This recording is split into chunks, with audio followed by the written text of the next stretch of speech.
The first sound was not a sound at all, at least not in the way the human ear expects. It arrived as a tremor through the steel skin of the submarine, a faint quiver that the sonar operator could feel more than hear, like a pulse running beneath the ocean's own heartbeat. The instruments registered it as a sequence of clicks, organic, irregular, yet precise enough to suggest intent. And then, the whisper, a modulation in the static, bending upward and downward in tones too fluid for machinery. Every operator on watch had, at one time or another, heard whale song resonate through the hydrophones. But this was different. It wasn't a call sent blindly into the abyss. It was responsive. Each time the submarine's sonar pulse stretched outward into the black miles of the Mariana Trench, someone answered back.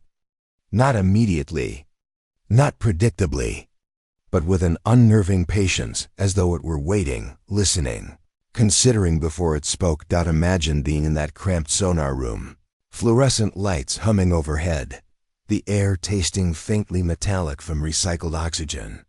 You're surrounded by dials and green screens, their phosphorescent glow painting every face in cadaverous hues. The ocean outside is not merely deep, it is crushing, a place where pressure can collapse steel like paper. And from that place, something speaks. The men argued quietly at first. A miscalibration, interference, the echoes of their own machinery bouncing strangely in the trench's geometry. Logical explanations, anything to preserve a sense of control. Yet the operator's logbook tells a different story. 3:14 hours. Sonar ping received a reply sequence, 8 clicks, tempo consistent with heartbeat. Operator notes perceived intonation, 3:16 hours. Secondary ping transmitted. Received modulated whisper, unintelligible, human-like cadence. Tell me, if the abyss answered you in a human cadence, would you trust your own instruments? Would you trust your own mind? But here lies the true question, the one buried in the classified margins of Cold War naval archives. What exactly was down there?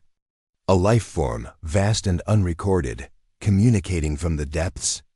Or something less natural, something that slipped into the register of human speech by design? The operator himself never saw what made the sound. He couldn't. None of them could. Yet his notes grew more frantic, more descriptive. He began underlining words, repeating phrases as though to convince himself. Intelligent response, not echo. It knows we are here. By the end of the patrol, those notes would no longer read like technical observations. They would read like a confession.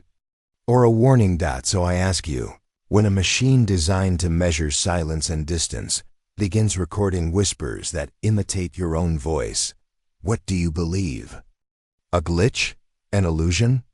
Or a contact and encounter that should never have been made? This is not a ghost story. Not folklore. These records exist. And tonight we open them together. The submarine was not a mythic machine, not a steel leviathan designed for the imagination. It was real, tactile, and ordinary in its own grim way. Long, narrow corridors pressed men shoulder to shoulder. The air hung heavy with the perpetual scent of oil, sweat, and the faint acidity of metal oxidizing in hidden corners. Life aboard a Cold War submarine was routine, a careful balance of monotony and vigilance. Picture it. Young men, scarcely into their 20s, faces pale beneath artificial light, their lives regimented by the relentless cycle of watch shifts and mechanical checks. They measured time not by the sun, but by meals, the taste of powdered eggs, lukewarm coffee, and the dull crunch of crackers becoming the landmarks of their days. Conversations were spare, recycled as much as the oxygen in the hull. They spoke of home, of women remembered, of the warmth of sunlight they hadn't felt in weeks. The sonar operator, petty officer second class, Daniel Harrow, was a quiet man, though that quiet wasn't unusual down here. He had a habit of tapping the edge of his notebook with his fingernail whenever the minutes stretched too long. The men teased him, saying he was more machine than man, always watching, always recording, even when nothing ever happened. But that was the paradox of their duty. Silence was success. The absence of sound meant safety. And yet, silence can also be oppressive. When you sit in a darkened sonar room for hours, listening to the hum of circuits and the faint, eternal breathing of the ocean, your mind begins to bend. Small sounds become enormous. A creak of metal feels like a voice. A drop of condensation tapping a panel becomes a heartbeat. To cope, the men clung to order. Orders, routines, the strict hierarchy of command, these were their lifelines. Harrow logged every ping, every faint echo from the trench, even when the patterns were dull, repetitive, indistinguishable. His handwriting was neat, almost obsessive, as though if he stopped, the world outside might intrude in ways he could not manage. At times, he would allow himself to imagine the world above. The Mariana Trench was far from any coastline, a region of the Pacific where the sky was wide and empty, the surface a vast mirror of shifting grays. But down here, thousands of feet beneath, the submarine moved like an intruder through a world where no sunlight ever reached. You must place yourself there, in Harrow's chair, your ears enclosed in heavy headphones, every vibration of the hydrophone bleeding into you. Your skin prickles from the recycled chill of conditioned air. The taste of stale coffee lingers on your tongue. The dim light bathes the console in shades of green, and your eyes ache from staring too long. It is the most ordinary of moments until the ordinary ceases to hold. But for now, all was routine. The officers spoke in low tones, calculating courses, measuring fuel. The crew carried on in muted rhythms, resigned to the knowledge that nothing awaited them in this trench but silence and the weight of the world's deepest water. Nothing at all. Or so they believed. It began with something so small that, at first, no one spoke of it. Harrow was on watch, his fingers resting lightly on the console, his headphones cupping his ears. The trench around them was a cathedral of stillness, their pings returning only the dull, predictable emptiness of abyssal rock. He marked his log, 147 hours. Standard ping. No contact, routine, then came. A pause. The return echo lagged not long, only a fraction of a second. But to Harrow, tuned to the rhythms of sonar as one might be tuned to the beat of a familiar song, the pause was jarring. He straightened in his chair, listening. When the sound did return, it was softer, blurred, as though something had absorbed the pulse before releasing it back. He rubbed his temples, telling himself it was nothing. Interference. Variations in the trench walls. Yet, when he sent out another ping, the response carried an edge. A cluster of faint clicks. Not sharp, not mechanical, organic, almost like the crackle of ice underfoot. He wrote it down. 2:01 hours. Faint anomalous clicks in echo return. He underlined the word anomalous. No one else seemed concerned. The duty officer barely looked up from his clipboard when Harrow mentioned it. Whales, the officer muttered. Always are, but whales did not live here. Not in water so crushing, so lifeless that even light could not endure. Still, Harrow let it go. He told himself that his ears were weary, that fatigue had crept into his perceptions. The trench was vast. Sound did strange things in water, refracting, twisting, splitting into echoes that mocked the original. That was the logical answer. Logic was safe. The logic was steady. Hours later, as the submarine drifted deeper into its patrol sector, the sound returned. This time, Harrow almost missed it, buried as it was in static. A whisper low, sustained, not human, yet hauntingly close. He froze, pressing the headphones tight against his skull. The whisper seemed to curve upward, then downward, like a voice searching for pitch. He imagined lips shaping words in the dark water just beyond their steel shell. He glanced at the others in the room, but they were busy with charts and numbers. Only he heard it. Only he wrote it down. 3:14 hours. Whisper modulation. Cadence uncertain. Possible interference. The more he told himself it was interference, the less convinced he became. Have you ever been the only one to hear something? A floorboard creaking when no one else reacts. A distant call that no one else acknowledges. The experience lodges inside you like a splinter, a private burden. That was how it began for Harrow Small, dismissible, yet undeniable. He sat back, feeling the vibration of the hull against his spine, the recycled air brushing cold across his lips. The sound lingered in his mind even after it faded from the instruments. He could almost taste it, like copper on his tongue. He did not yet know that this was the first crack. And once a crack forms, it spreads. Harrow tried to dismiss it. He truly did. He marked his logs with careful neutrality, reducing the strange sounds to sterile phrases. Interference noted. Possible biological source. Ambient modulation. Yet neutrality could not quiet the unease creeping into him. Words might control ink, but not the mind. The next night, when another operator relieved him, Harrow lingered near the sonar station, pretending to adjust dials. He did not want to leave. Not because the job was fascinating, but because he felt that if he turned his back, the sound might return and slip away unheard. He wanted proof, something more than memory. And then, as though obliging him, it came again. The sonar pulse extended outward, a tremor of mechanical certainty. For seconds, there was only static, the hush of the abyss. Then, clicks. A pattern, 5 in succession. A pause, another 5. The spacing was too regular for chance. The rhythm is too deliberate.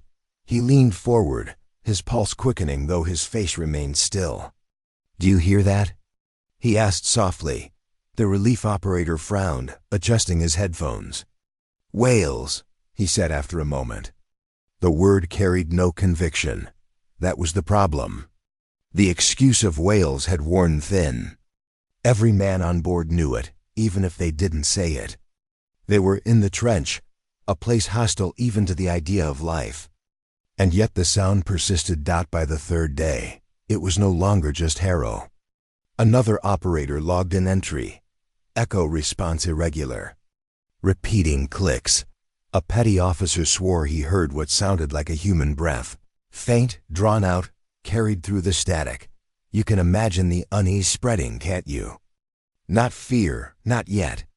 Sailors did not permit themselves the indulgence of fear. But doubt thrived. It gnawed at their composure. If the sounds were real, what caused them?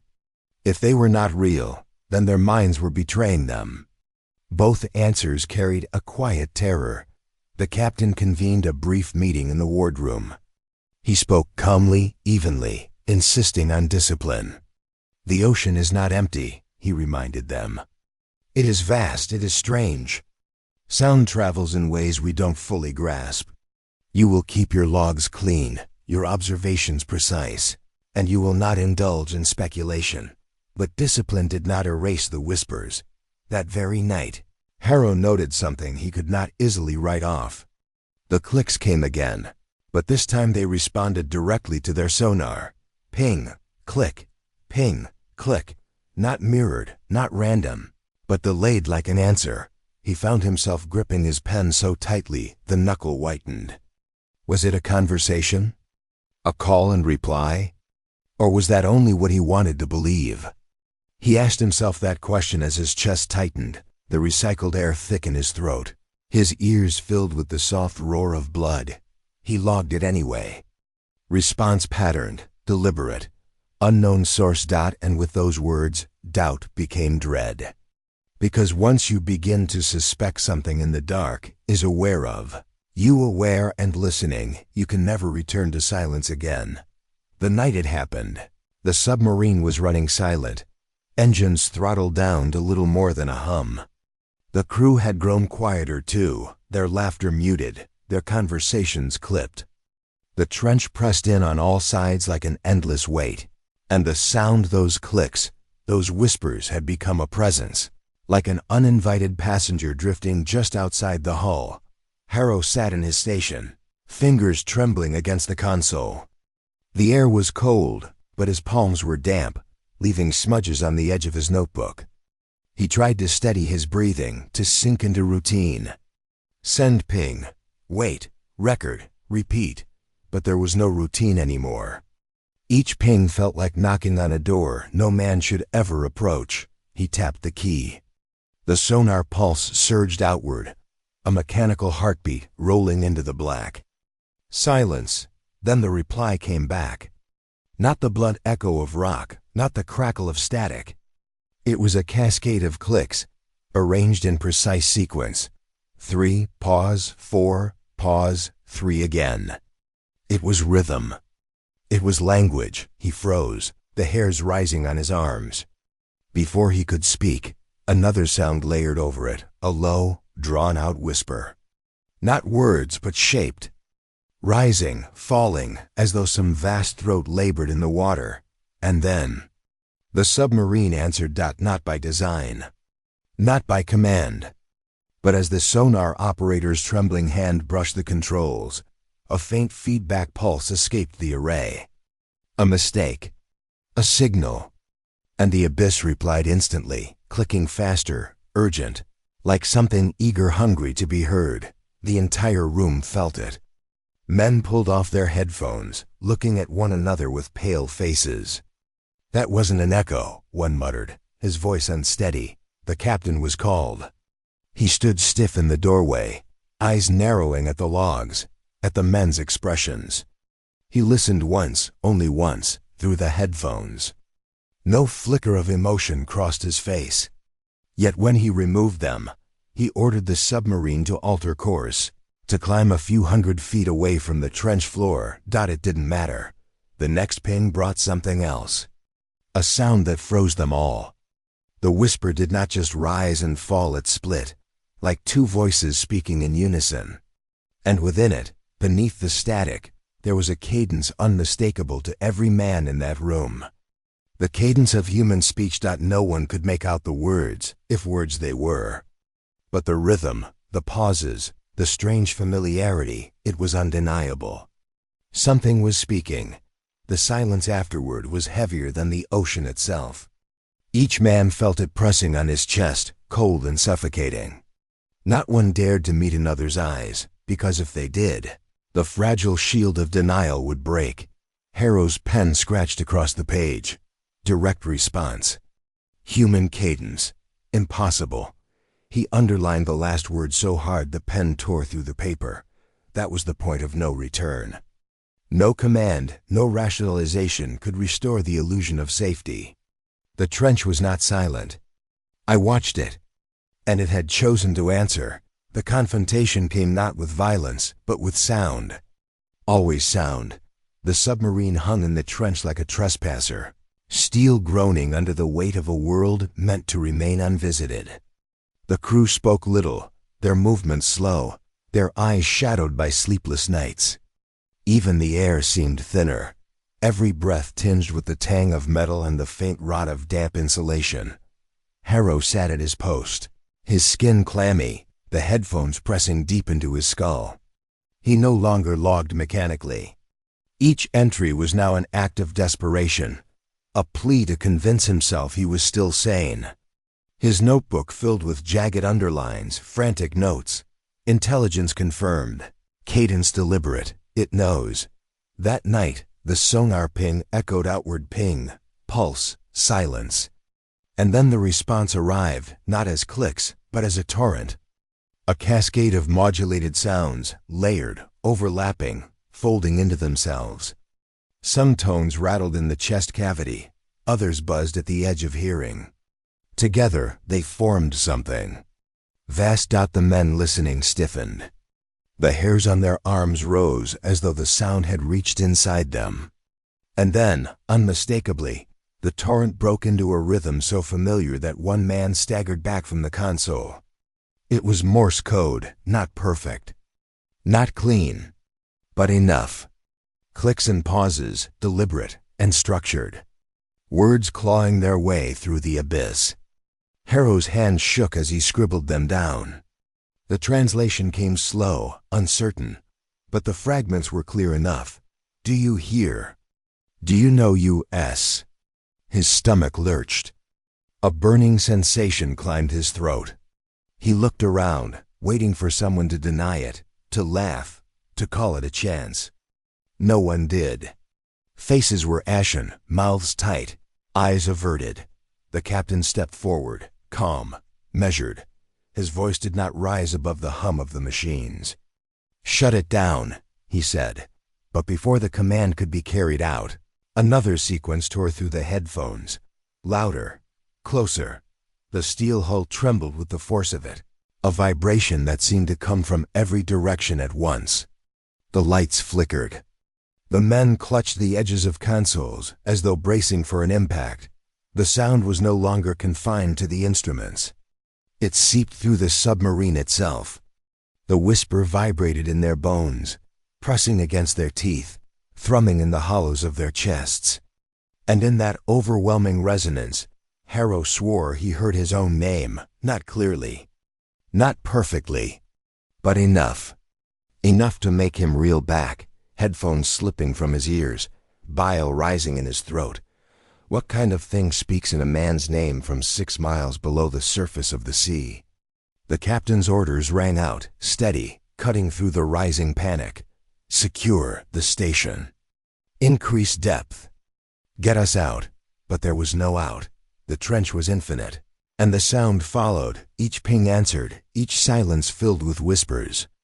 The abyss was not merely responding anymore. It was calling, and the crew understood, in that moment of suffocating realization, that whatever lay beyond the reach of their lights, beyond the fragile shell of their vessel, was not content to be unheard.